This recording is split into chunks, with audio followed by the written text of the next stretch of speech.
Hi everyone, hope you are doing well from wherever you're watching this channel, depending on your time zone. Now, Francis Atwoli, as of late, has been speaking different language from that which the Azimio la Umoja leaders have been pushing for. He has gone to an extent of even defending the president when actually he is making mistake. Of course, many of us knew that Atwoli is trying to embrace Ruto so that Ruto might not revenge on him and so many other things.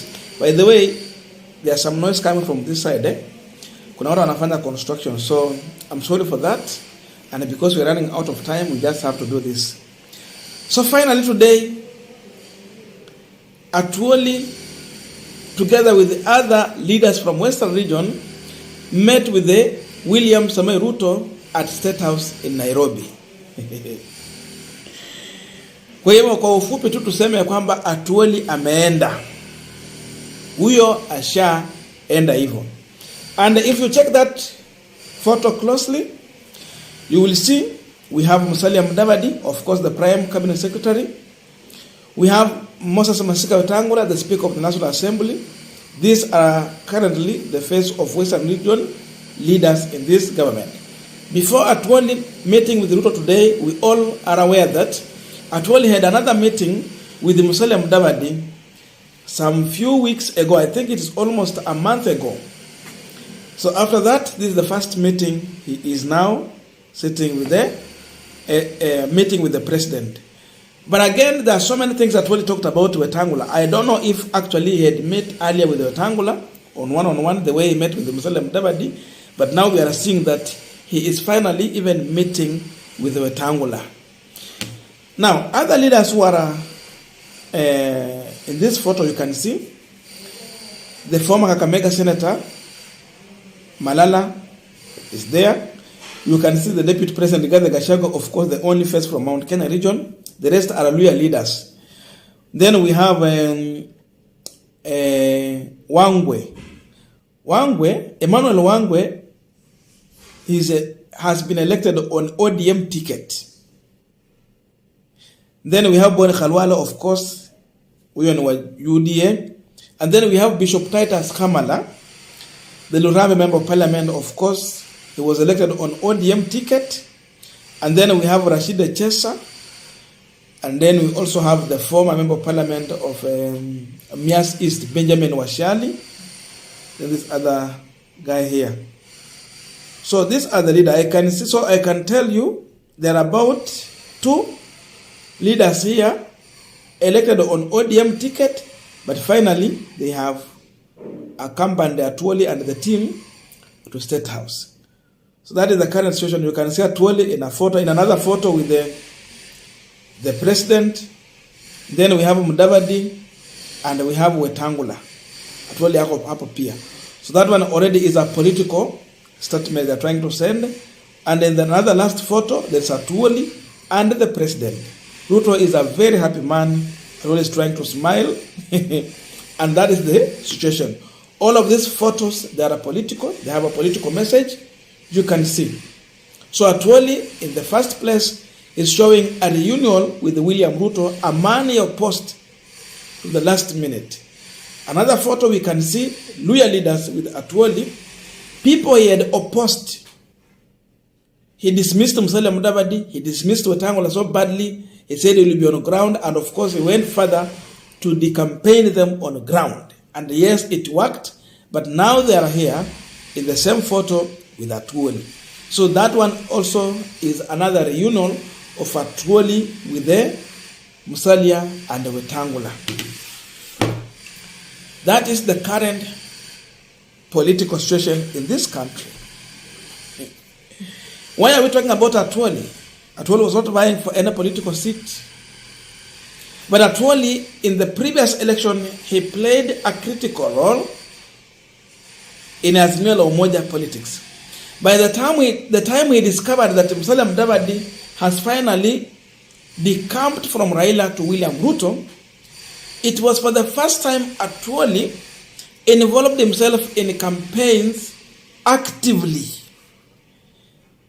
because now Mudavadi had gone and they were seeing that like Oparanya might not manage alone. This was the only time Atwoli was so much active on ground with his own resources. He did a lot of job, for those who don't know.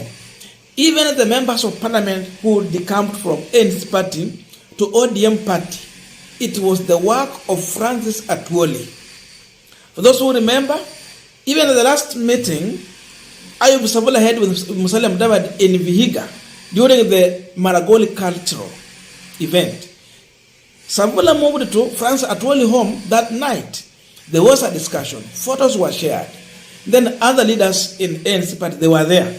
Akina Nabolindo, we're talking about Pastor Bishop Titus Kamala, we're talking about Tindi Mwale, we are talking about Aseka Miradi and the team. Atwoli is the one who broke the deal for these leaders to join ODM party. They were assured of direct ticket. And that's what exactly Raila Amolo Odinga did. So Atwoli worked for Raila Amolo Odinga during that time. That's why these people were meeting in his house. Haikuwa kwa nani, anaitwaje huyu governor, alikuwa governor wa Kakamega. Oparanya. It was never in Oparanya's house. It was at Francis Atwoli's house. He hosted Raila Odinga, of course, severally. And the team worked well. To the end, we can say that this team delivered Western votes, especially from Kakamega to Raila Amolo Odinga. It worked. So, on ground, these people worked. They helped Raila Amolo Odinga to get it right in Western region. But now he's here. I want to tell you, because of the kind of president we have as of now, Atwoli ameingiza baridi. And is discovering that the only way to survive, even in his position as the Secretary General of Kotu, it is to stop fighting William Ruto and just support him. When you can't defeat them, join them. They have power now. So Atwoli is safeguarding his job. That's number one.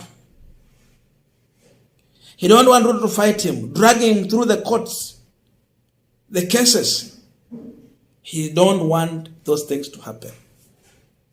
And that's the reason why he was meeting with Musalia Mudavadi, to look for an opportunity to meet with the president. And now he's going even with some of the ODM members of parliament. While alitoka kwa ANC akapeleka huku kwingine. So he's looking for that opportunity so that Ruto will not revenge on him. That is the biggest reason here. And what does this one means for 2027? You can see William Ruto is a very happy man. Why is Ruto happy? Ruto is well aware that the difference he had between him and Raila Odinga was merely 230,000 votes. That's very small. But again, this was according to Chebukati figures. Many people believe that Raila won this election, but Ruto is a result of Venezuelans and Chebukati. So he understands that he did not win that election. And having someone like Atwoli on his side, a man whom you can use on ground to change things, to make things work, Atwoli can organize and things can move. Just on background huko nyuma. Mambo ya housekeeping, he can do it very well. He's a good organizer. So, that's the reason why Ruto is happy, because now anaambia Atwoli, wakati imebaki mzee wewe tu ni support. Kama umekuja tufanye kazi pamoja, tukae na wewe 2027. So I can tell you, Atwoli will be supporting William Ruto in 2027 through Mudavadi and Wetangula. I don't know how Wetangula and Mudavadi can take that advantage. Because the man who was at the center of division of ANC party and Ford Kenya ni Atwoli. Atwoli advised Eugene Wamalwa to come with the DAP party. They pumped money into that party. And they dealt with Wetangula mercilessly. So, that is the current situation we are having as of now. So Azimio la Umoja should forget about Francis Atwoli. They should focus on how they will manage Western region politics without Francis Atwoli. That is the truth. Because now Atwoli will start inviting William Ruto even in courtroom meetings. And of course, when they need to negotiate on some things, he will call on William Ruto.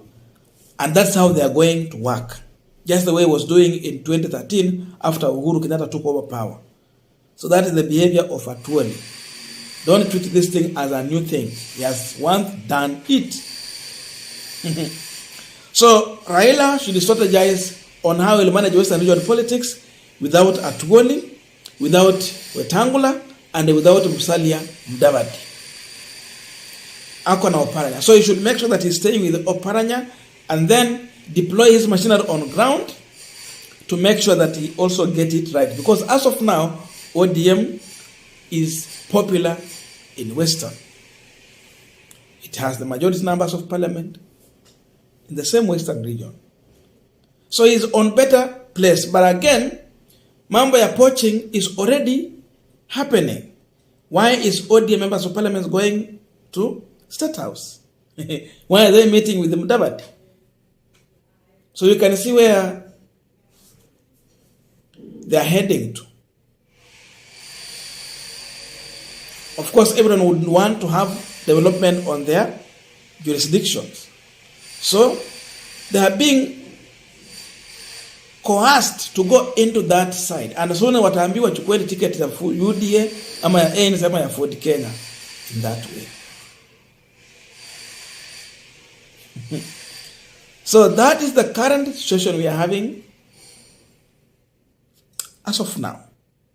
So the only thing is for railaodinga to make sure that his members of parliament are not joining the Ruto side. They are not going completely. There were about 7 members of parliament who would come from ANC to ODM.